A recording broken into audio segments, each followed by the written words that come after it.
देखिए, अगर वो इतिहास पढ़ते तो इस तरह की बातें नहीं कहते। उन्होंने इतिहास बिल्कुल भी नहीं पढ़ा, क्योंकि ये लोग इतिहास नहीं पढ़ते। ये लोग सिर्फ उन धार्मिक ग्रंथों को पढ़ते हैं जो कहीं ना कहीं इस देश के बहुत बड़े तबके को गुलाम बनाना चाहता है, जो इस देश के लोगों के ऊपर अपनी मनमानी थोपना चाहता है, जो इस देश के लोगों पर अपनी जो धार्मिक भावनाएं हैं या जो धार्मिक संस्कृति है उसको थोपना चाहता है। अगर इन्होंने इतिहास पढ़ा होता तो इस तरह की बातें नहीं कहते। बहन जी की जब सरकार आई, आप सबने देखा कि 4 बार सरकार में रहते हुए बहन जी ने दिखा दिया कि एक शूद्र समाज से आने वाली महिला ने पूरे देश में अपना डंका बजाया, जिन्हें कि पूरा भारत देश ही नहीं बल्कि पूरा विश्व आयरन लेडी के नाम से जाना। तो शर्म आनी चाहिए विवेक बिंद्रा जैसे लोगों को, जो आज ये कह रहे हैं कि दलितों के हाथों में सत्ता नहीं देनी चाहिए, उन्हें राज नहीं करना चाहिए, क्योंकि रातों रात दलित लोग ही इनको हीरो बना देते हैं। लेकिन जब ये दलितों के खिलाफ जाकर इस तरह की स्टेटमेंट करते हैं, और 2 कौड़ी के विवेक बिंद्रा को मैं यहाँ पर कहना चाहूंगी कि जो आपकी मानसिकता है वो परिलक्षित हो गई। और इससे पहले आपने देखा होगा कि एक वीडियो उनको मिसिस को मारते हुए वायरल हुआ।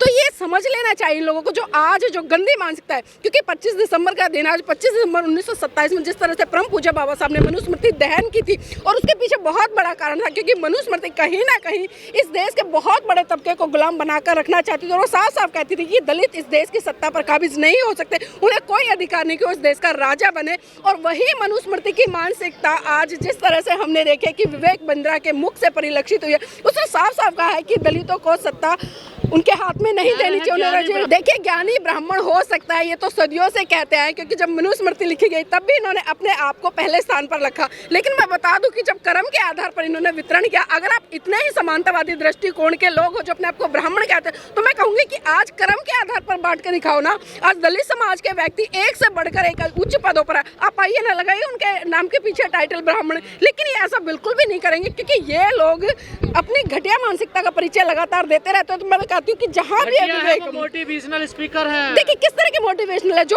इतनी बड़ी आबादी जो कि बहुजन समाज की आबादी है उसका मनोबल तोड़ने का काम कर रहे हैं। कहा कि मोटिवेशनल स्पीकर हो गए। ये स्पीकर उन लोगों के लिए हो सकता है जो सत्ता पर बैठे हुए लोग, जो इनके हाथों कठपुतली है। और अभी जिस तरह से धीरेन्द्र शास्त्री के साथ में हमने उनकी तमाम ऐसी वीडियो देखी, जो व्यक्ति दुनिया के पर्चे खोलता है वो शायद इनको भी बता देता कि विवेक बिंद्रा जी आप इस तरह की स्टेटमेंट देंगे तो इस तरह की घटनाएं घटित हो जाएंगी। लेकिन ये कोई मोटिवेशनल स्पीकर नहीं है, सिर्फ ये हमारे लोगों के में आने के लिए जय भीम बोल देते, जय भीम की बड़ी बड़ी बातें कर लेते। लेकिन इनको समझना पड़ेगा बहुजन समाज के लोगों को। मैं विवेक बिंद्रा की बात नहीं कर, क्योंकि रातों रात इनके इतने सब्सक्राइबर बढ़ जाते हैं, ये हमारे समाज के ही लोग बढ़ाते, कोई और नहीं बढ़ाता। क्योंकि हमारे समाज के लोग जय भीम के नाम पर इतने पागल हो जाते हैं, इतने पागल हो जाते हैं कि अगर किसी गधे के सर पे भी आप जय भीम लिखो ना, तो उसके पीछे दुम हिलाते हुए बहुजन समाज के लोग निकल लेते हैं। शूद्रों को शासक नहीं बनाना चाहिए। बिल्कुल सही कहा है उन्होंने, जो उनकी मानसिकता है उसके आधार पर वो सही कह रहे हैं, क्योंकि इनकी मानसिकता तो शुरू से रही। और जिस तरह से मैं बात कर रही हूँ लगातार मनुस्मृति की, क्योंकि वहाँ पर भी साफ साफ लिखा है कि शूद्रों को इस देश की सत्ता पर नहीं बैठना चाहिए, उन्हें राज नहीं करना चाहिए, क्योंकि वो इतने योग्य नहीं है कि वो देश की सत्ता चला सके।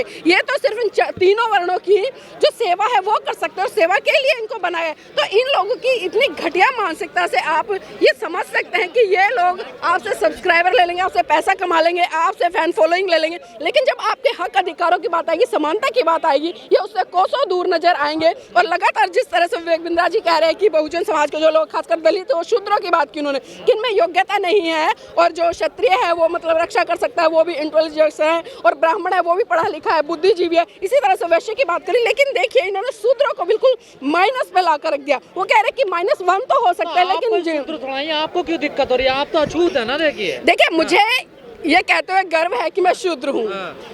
मुझे कोई फर्क नहीं पड़ता कि दूसरे लोग क्या कह रहे हैं क्या नहीं कह रहे, और जो व्यक्ति अपनी पहचान बताए, मैं बौद्ध हूँ, मैं शूद्र भी नहीं हूँ, मैं बता दूं बिल्कुल। क्योंकि हम देख रहे हैं कि आज कहीं ना कहीं शूद्र के नाम पर, जातियों के नाम पर इस देश में बहुत बड़ा तांडव चल रहा है। और अगर आज वर्तमान की जो राजनीति चल रही है वो कहीं ना कहीं जाति के आधार पर, धर्म के नाम पर चल रही है। और इस तरह के विवेक बिंद्रा जैसे लोग प्रायोजित किए जाते हैं, चाहे वो सामाजिक संगठन हो या पार्टी के संगठन के तहत, ये तैयार किए जाते हैं कि आप बीच में आइए और इस तरह की स्टेटमेंट दीजिए, और बहुजन समाज के लोगों को एक काम देते हैं, और बहुजन समाज का पूरा तबका इनके पीछे लगता है। मैं कह रही हूँ आज जिस तरह से हमने देखा कि तमाम बुद्धिजीवी लोग हैं जो विवेक बिंद्रा की जो प्रतिक्रिया है उसको लेकर अपनी प्रतिक्रिया दे रहे, पलटवार कर रहे हैं। शूद्र माइनस तो हो सकते हैं, लेकिन +1 नहीं हो सकते। देखिए इतिहास गवाह है, इतिहास गवाह। अगर इस देश में सर्वे किया जाए, जिस तरह से उन्होंने शूद्र की बात कही है, अगर मैं कहूंगी कि पूरा सर्वे किया जाए तो विश्व में जिस तरह से हम देखते हैं लाइट ऑफ एशिया की उपाधि किसको मिली? महाकाणिक तथागत बुद्ध को मिली। उसके बाद में अगर मैं सर्वश्रेष्ठ सम्राट की बात करूं,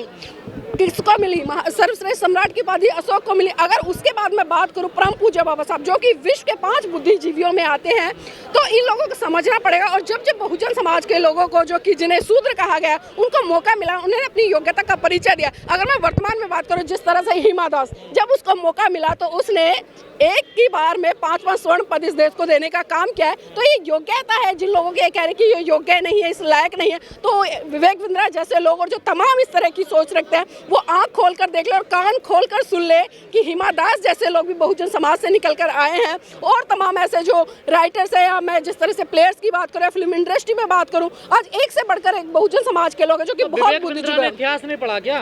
देखिए, अगर वो इतिहास पढ़ते तो इस तरह की बातें नहीं कहते। उन्होंने इतिहास बिल्कुल भी नहीं पढ़ा, क्योंकि ये लोग इतिहास नहीं पढ़ते। ये लोग सिर्फ उन धार्मिक ग्रंथों को पढ़ते हैं जो कहीं ना कहीं इस देश के बहुत बड़े तबके को गुलाम बनाना चाहता है, जो इस देश के लोगों के ऊपर अपनी मनमानी थोपना चाहता है, जो इस देश के लोगों पर अपनी जो धार्मिक भावनाएं हैं या जो धार्मिक संस्कृति है उसको थोपना चाहता है। अगर इन्होंने इतिहास पढ़ा होता तो इस तरह की बातें नहीं कहते।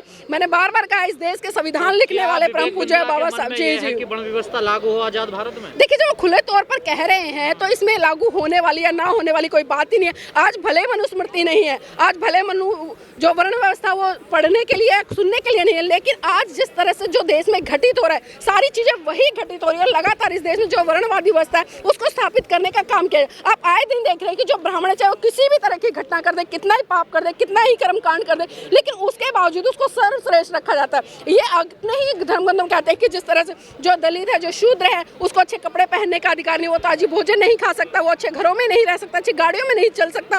तो ये तमाम चीजें परिलक्षित हो जाती है कि आज भी अगर कोई दलित व्यक्ति अच्छे कपड़े पहन लेता है तो उसकी हत्या कर दी जाती है। आज भी कोई अच्छी मूछें रख लेता है, अच्छी पर्सनालिटी में रहता है, घोड़ी पर चढ़ता है, तो उसकी हत्या कर दी जाती है। तो गजेंद्र जी, ये कहने में मुझे कोई अतिशयोक्ति नहीं है। भले आज लिखित रूप में मनुस्मृति अच्छा शासन चलाया है, देखिए हाँ बिल्कुल देखिए, अगर उनका उदाहरण मैं दूं तो सबसे वर्तमान में इससे अच्छा उदाहरण नहीं होगा, क्योंकि बहन जी की जब सरकार आई, आप सबने देखा कि 4-4 बार सरकार में रहते हुए बहन जी ने दिखा दिया कि एक शूद्र समाज से आने वाली महिला ने पूरे देश में अपना डंका बजाया, जिन्हें कि पूरा भारत देश ही नहीं बल्कि पूरा विश्व आयरन लेडी के नाम से जाना। तो शर्म आनी चाहिए विवेक बिंद्रा जैसे लोगों को जो आज ये कह रहे हैं कि दलितों को हाथों में सत्ता नहीं देनी चाहिए, उन्हें राज नहीं करना चाहिए, वो इस लायक नहीं है। मानसिक संतुलन खराब हो गया। बिल्कुल मानसिक संतुलन देखिए इनका खराब है। मैंने कहा ना, अगर इनका मानसिक संतुलन सही होता तो इस तरह की स्टेटमेंट नहीं करते। लेकिन यहाँ पर मैं बहुजन समाज के लोगों से भी कहना चाहूंगी कि ऐसे लोगों को सुधारने की जरूरत है, क्योंकि हम सुधारवादी दृष्टिकोण के लिए हम प्रतिक्रिया देते ना, हमें समझाना चाहिए ऐसे लोगों को, क्योंकि देखिए वो लोग समझाएंगे नहीं, क्योंकि वो लोग तो लगातार इस तरह की बातें करें। और जो हमारी संस्कृति रही है, क्योंकि परम पूज्य बाबा साहब ने लगातार 2 संस्कृति की बात इस देश में की है। एक संस्कृति वो है जो लगातार झूठ, कपट, बहुत सारी ऐसी चीजों का नाप शनाप चीजों को बढ़ा चढ़ाकर दिखाती है, लेकिन दूसरी तरफ वो संस्कृति जो देश की सच्ची और अच्छी धरोहर संस्कृति, जो समानता की बात करते हैं, एक दूसरे के साथ भाईचारे की बात करते हैं, लेकिन उस संस्कृति की बात आज नहीं करते। लेकिन बहुजन समाज के तमाम लोगों को अपनी सच्ची और अच्छी संस्कृति और अपने इतिहास की तरफ जाकर विवेक जैसे बिंद्रा जो लोग हैं उनको समझाने की जरूरत है। मैं कर्म के आधार पे सफाई दे रहे हैं कि मैं कर्म के आधार पे कहना चाह रहा था कि जो कर्म के आधार पर समझा रहा था। देखिए, कर्म के आधार पर अब उनका खुद का कर्म देख लीजिए। उन्हें ये अधिकार किसने दिया कि वो अपनी पत्नी को पीटे? एक पत्नी का केस उनका चल रहा है नोएडा में और दूसरी पत्नी को उन्होंने पीट दिया। अब ये उनका कर्म ही तो है। अगर इस कर्म के आधार की बात करूँ तो उनको सलाखों के पीछे होना चाहिए। अगर कर्म के आधार पर ही बात कर रहे हैं कि कर्म के आधार पर अब बंटवारा होगा, और जो देश के माननीय प्रधानमंत्री जी है वो किस समाज से आते हैं सभी अच्छे से जानते हैं। वो बार बार कहते हैं मैं तो दलित का बेटा हूँ, मैं तो ओबीसी हूँ, ये भी है, मैं तो शूद्र हूँ। तो उनको आइए ना, उनको उतारिए रोड पर, उनसे नाली साफ कराइए, गली साफ कराइए, झाड़ू लगवाइए। जब आप कर्म के आधार की बात करें तो उतारिए ना उनको नीचे। योगी जी हैं, ठाकुर समाज से आते हैं, उतारिए ना, उन्हें भेजिए सरहदों पर रक्षा करने के लिए। क्यों वहाँ पर सत्ता में बैठे, क्यों संसद में बैठे? तो इन लोगों की जो इस तरह की स्टेटमेंट होती है हमें समझना चाहिए, ये सिर्फ इस बहुजन समाज की जांच करने के लिए देते हैं, और ये जांच करते हैं कि बहुजन समाज कितना सोया हुआ है, कितना जागा हुआ है और इस दिशा में किस तरफ बढ़ेगा।